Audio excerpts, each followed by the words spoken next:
Hello, everyone, and welcome to the D2L Connection Worldwide Edition, our first ever. This is Barry Dahl, Teaching and Learning Advocate at D2L. I will turn it over to our presenter in just a second. Just a couple of quick housekeeping things. There is a chat window. A lot of people have been active in the chat window today. That's awesome. There's also a Q&A window. If you do have a question for the presenter, that's a great place to put it so it doesn't get lost in the otherwise busy chat, but we'll do our best to find it no matter where you put it. I will be doing a random prize drawing for the people who are in attendance at based on 15 minutes after the hour. And as we are wrapping up, we'll also have a little trivia question for a prize drawing. So stay tuned for that.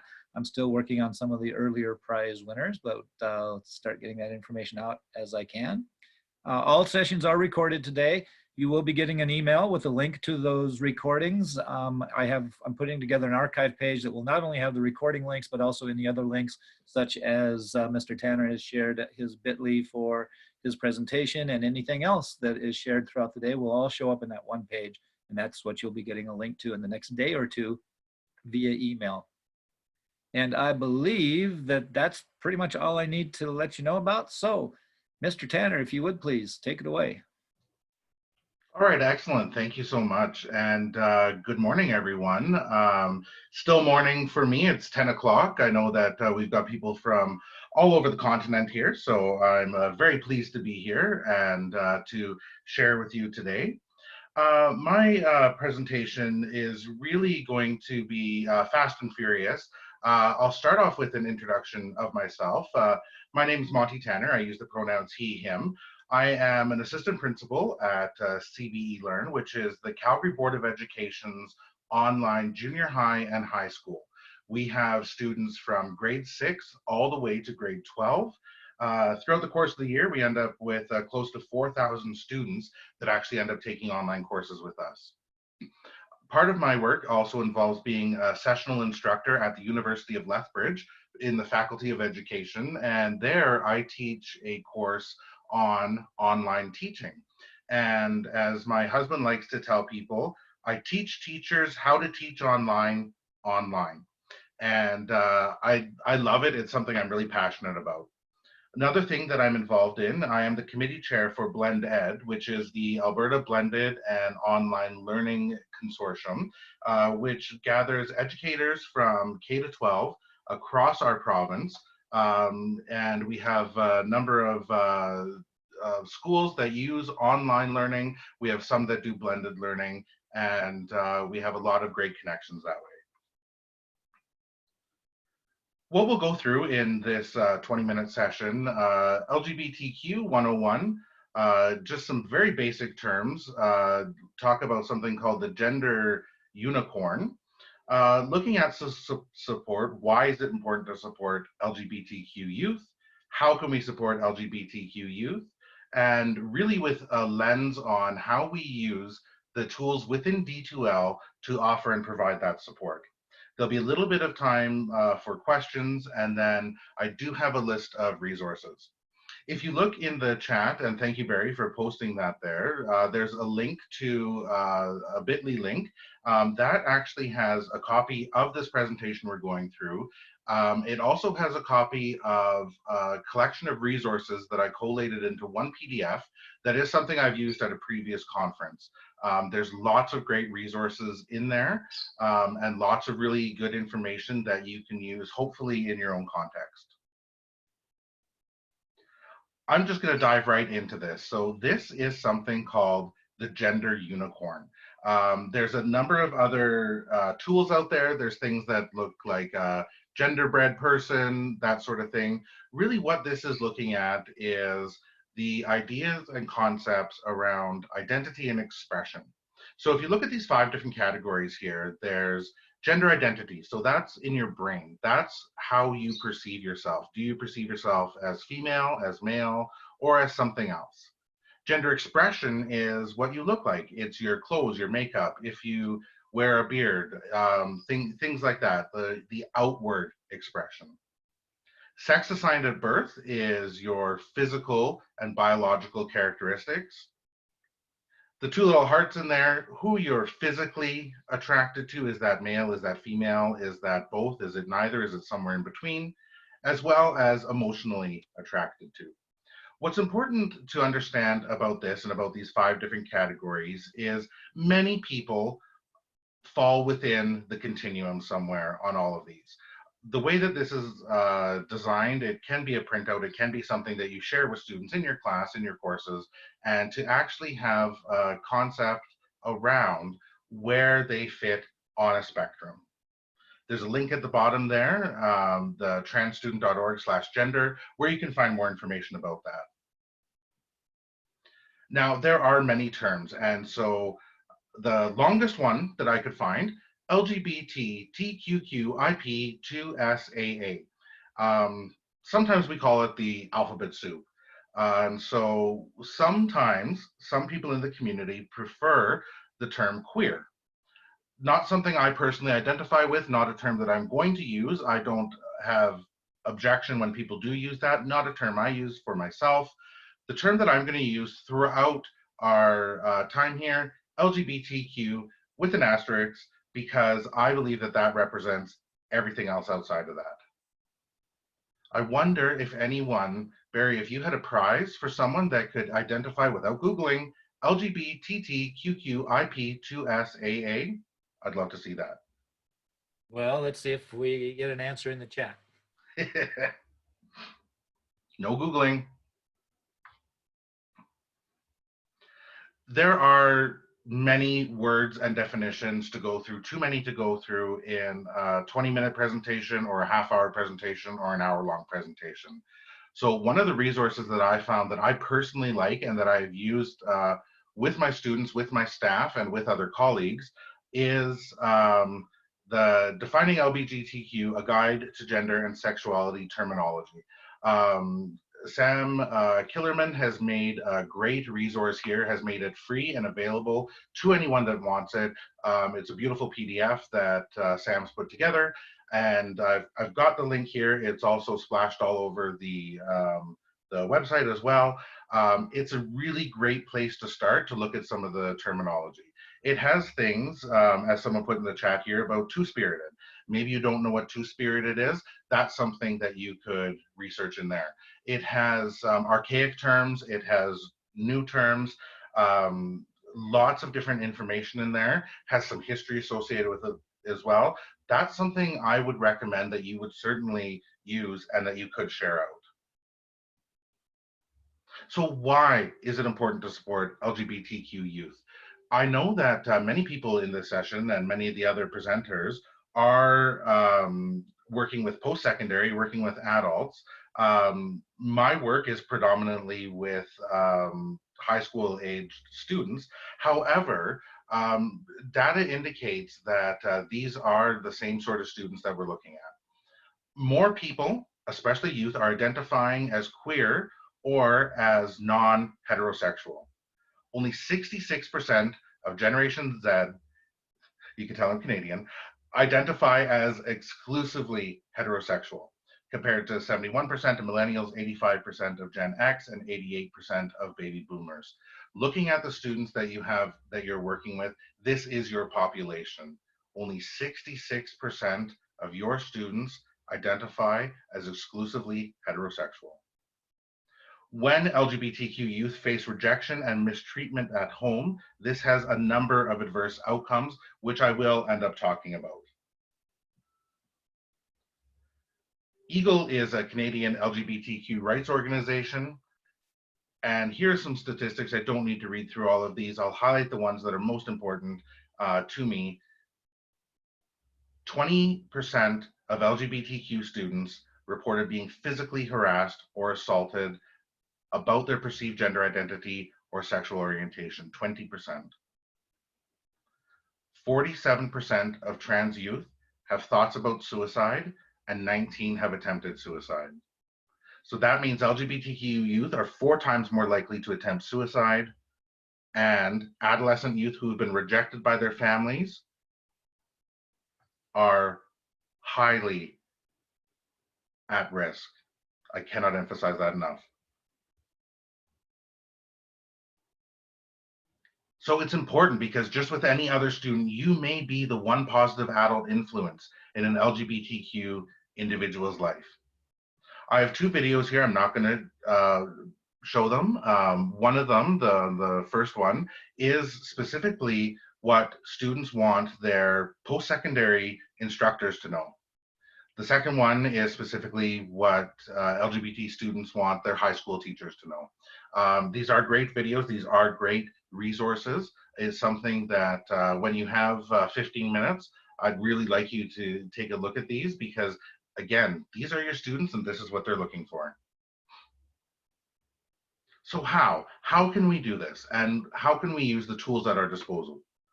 Number one, representation matters. Number two, focus on names and pronouns. Three, be aware of bullying. And four, what are the technical and logistical tools we have at our disposal that we can use to better the lives for all of our students? Number one, representation matters. You need to see yourself to be seen. I want them to look at me and say, hey, there's someone like me. This is who I am.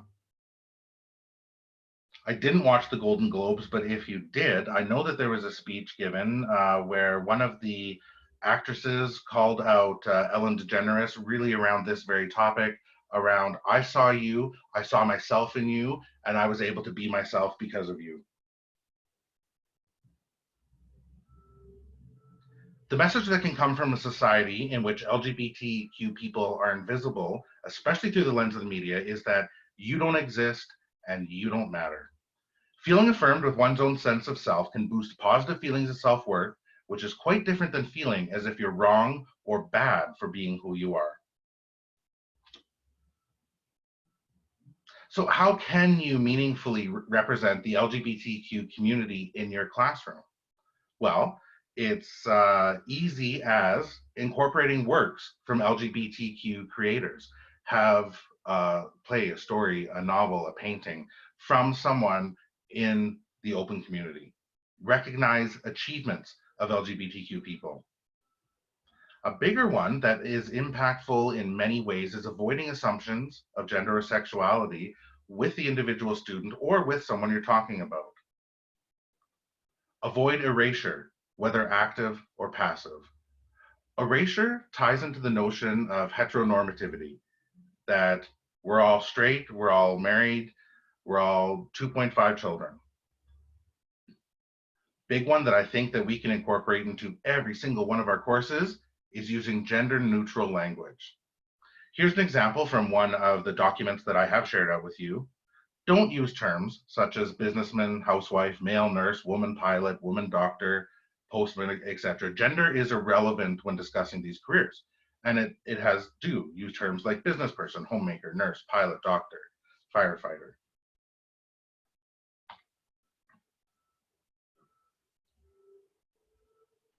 I quite like these two lighthearted attempts at looking at representation.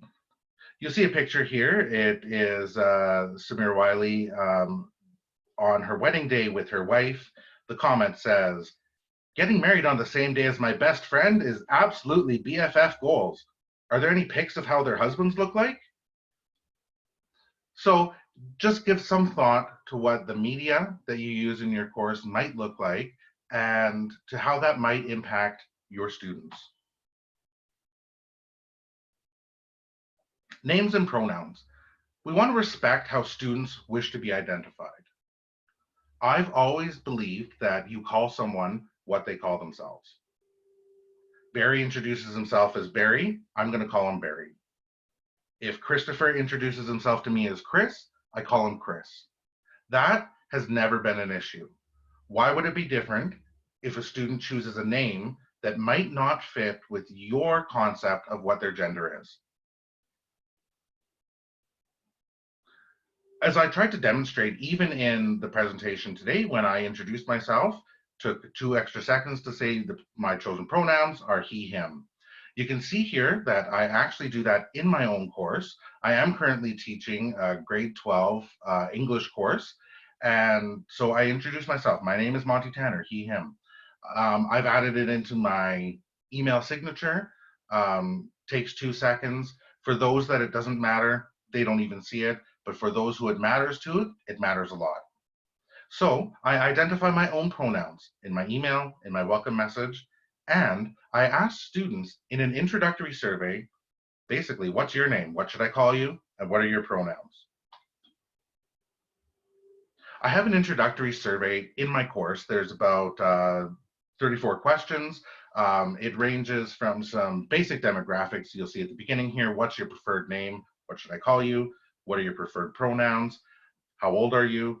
That's important for me in my context because if the student is 18 or over, I talk specifically and directly to the student.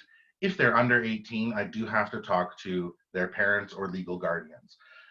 I go through questions here. I ask about their experience in English language arts. I ask them about their past grades, past assignments that they've done, works of fiction that they've read. So there's a lot of information in here, but I've added these 2 questions right at the beginning to see if it would make a difference, to see if I would have any students identify a different name or different pronoun that they would like to use. Bit of background here with my specific course. I have currently 12 students. It's an open course. Students start at different points during the year. And of those 12 students, I have 1 student. And this was the response that I got. Thank you so much, the student said. Having my name and pronouns changed mean a lot to me because I don't get that support at home. Thank you so much. I wish I was exaggerating, but I'm actually getting goosebumps right now looking at this. So I know for a fact that by putting that small piece in there, tell me your name, tell me your pronouns, it has actually made difference for this student. Because I've made that difference for this student, I know that I've established a relationship and I know that this student will be more successful in my course because we have that connection. Remember, like I said, I have 12 students.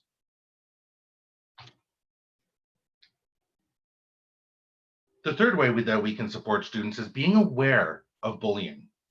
Bullying can affect all students, as we know, but LGBTQ students face unique challenges. So the majority of those youth face some form of bullying, which is primarily verbal, but can be physical or sexual. Much of this can take place in the form of slurs, and I've listed some of the slurs that you might see here. Some slurs that are anti-trans, anti-lesbian, or anti-gay. Now, these are clear indications of a point where an instructor should intervene in the behavior.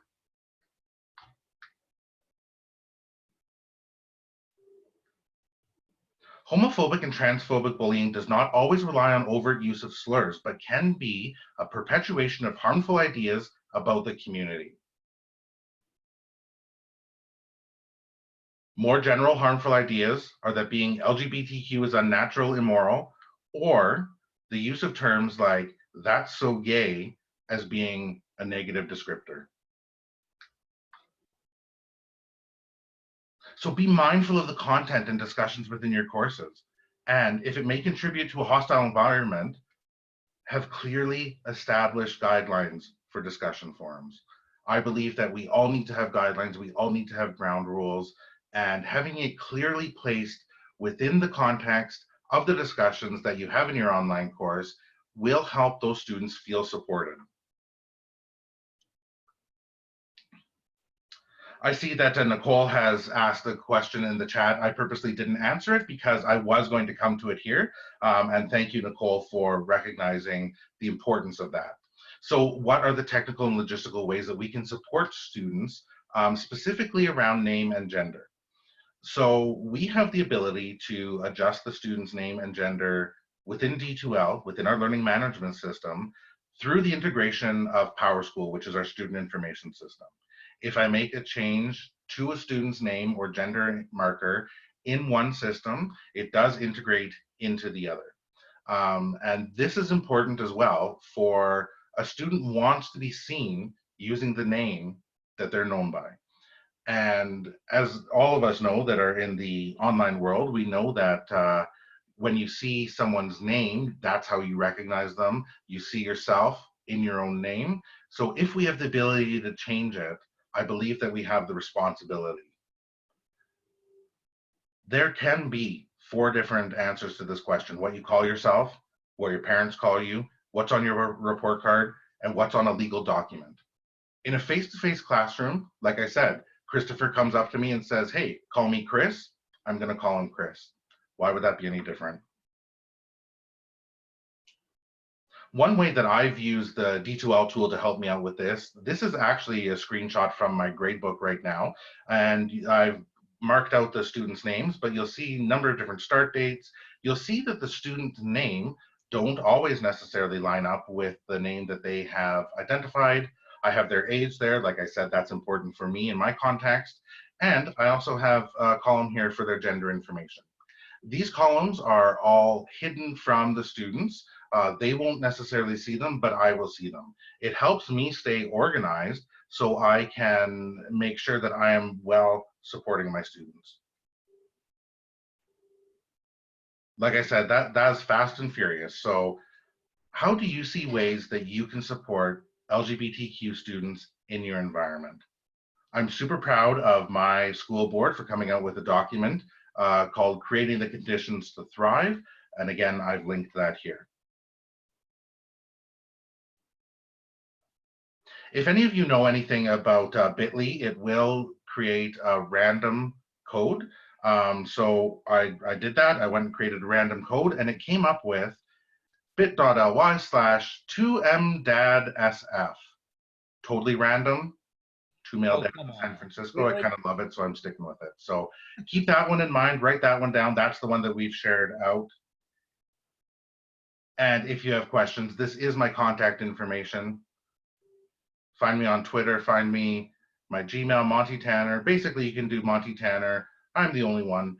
So you can tweet me. You can Facebook me. You can find me on Instagram. Or send me an email if you want help with any questions that you have around this or any support that you might need. And I might just mention, Monty, for those who aren't that familiar with Bitly, that the capitalization does matter. You know, most of the time on a URL it doesn't, but on a Bitly it does. So where there's capital letters, make sure you put them in and not the others. So that's great. We will pause here for a minute to see if we get any. Natalie's asking if you could go back to the Bitly link so she can see it again. But we'll see if they come up. I need a couple of things. One is I need you to give me a number for a random drawing. At the time there were 83 people online. I need a number between 1 and 83. 13. All right, that's a good lucky number. And I'm going to launch a poll. So Mr. Tanner has shared his expertise with him today. That's a name that has come up in my life from time to time. So here's a little poll about the name Tanner.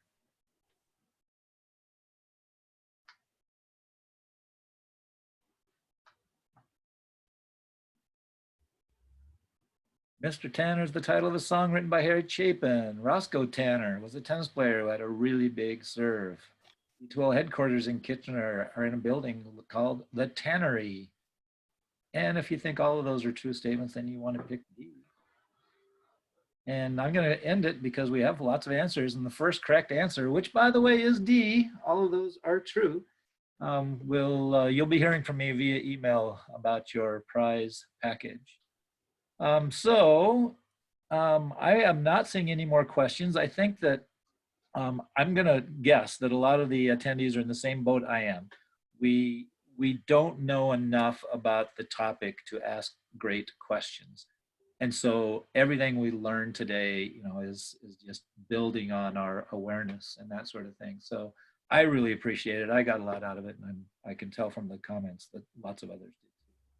So that's awesome. Thank you so much. I appreciate that. And really, like I said, fast and furious, one of the best things I can offer to you is those list of resources and the things to go through, as well as my own contact information when you have questions or something comes up.